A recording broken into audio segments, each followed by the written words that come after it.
Hey guys, this is Anthony from Anthony's Customs, and the last Transformers Prime review I want to do today is the Voyager class Megatron Robots in Disguise version, not the first edition version. He stands 7 inches tall, about the same as Optimus Prime. Looks good overall, not quite the right color. This is probably supposed to be more silver gunmetal color than it is beige, but it still looks good overall. These parts are kind of brown, bronzish colored. They shouldn't be, but like I said, it's pretty good overall. As far as accessories go, he comes with this thing here, which looks like a big cannon type thing.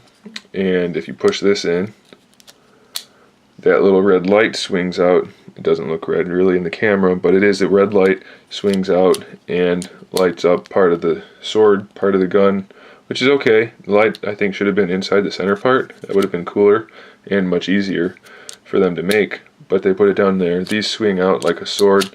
Looks kind of bad when it's not swung out, but it is there and it's not bad. This part here can snap on right there, and that just kind of makes the whole thing a little beefier, a little bigger. Nothing too fancy there. He can hold that in his hand, obviously.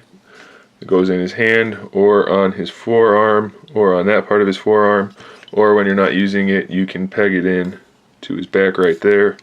I do apologize about the lighting. This cat's really ruining my reviews, but he's just so cute. Look at him. I can't wake him up. He's just too cute. Aww, look at that. Okay.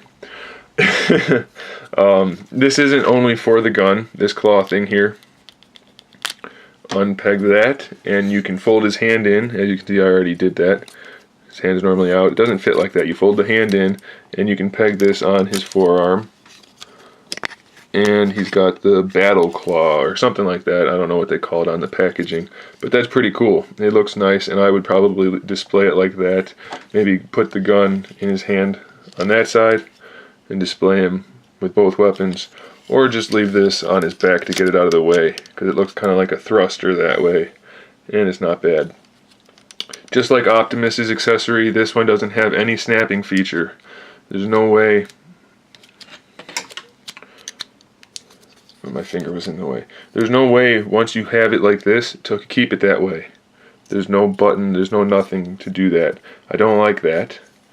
It needs to have like a latch to hold it in place, I guess. Overall, I think these accessories are kind of gimmicky, and they could have spent the money better on paint applications. That said, it's not terrible. He does have the Decepticon logo on his chest, nicely done. He does have a little bit of paint here and there. The face is pretty good. The silver inside, the purple eyes with the light piping. The sculpt is good. The clear purple blends nicely with the rest of the figure. I do wish it was more silver. What are you going to do though? Let's talk about articulation. The head has a decent range of motion side to side. Not a whole lot though. You can rock a little bit to give him some more character in posing. And it has just almost no forward and backward, just a tiny little bit. So the head's not the best. And these shoulder pads actually don't connect to the arms, they connect to the torso, so they're not going to inhibit the articulation too much.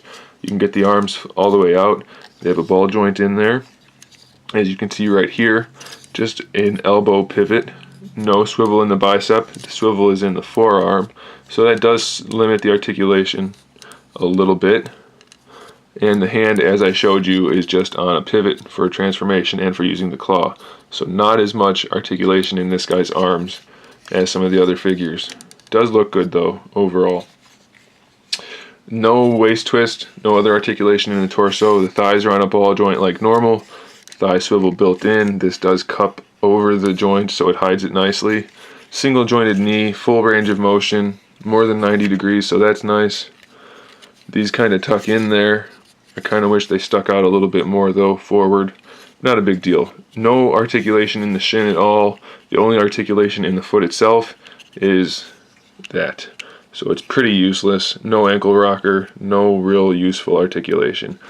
So he's not the best. He's kind of bland. He's not really the right color, but he does look overall like Megatron, and he is a solid figure. I'm going to give him a 7 out of 10. He's not great, but he's not bad. Let me get him transformed, and we'll talk about his vehicle mode. I have Megatron in his vehicle mode. It's really kind of bad, in my opinion. Not that it's not completely accurate. It's pretty close to accurate. It's just, there's problems. It looks unfinished. There's a big gap here. It's kind of really unfinished back here.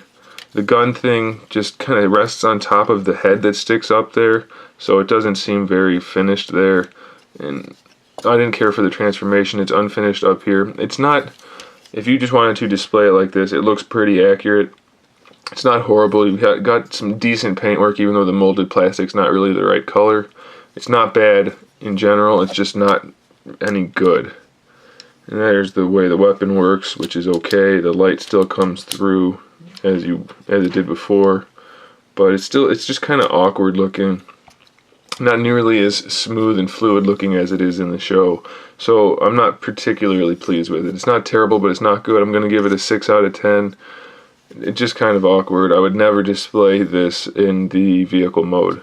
It's very obvious that you have hips here and legs sticking out to me. Just looks very unfinished. You can see lots of the internal guts just about everywhere. So like I said, not bad, not good, but it is Megatron. Leave it in robot mode.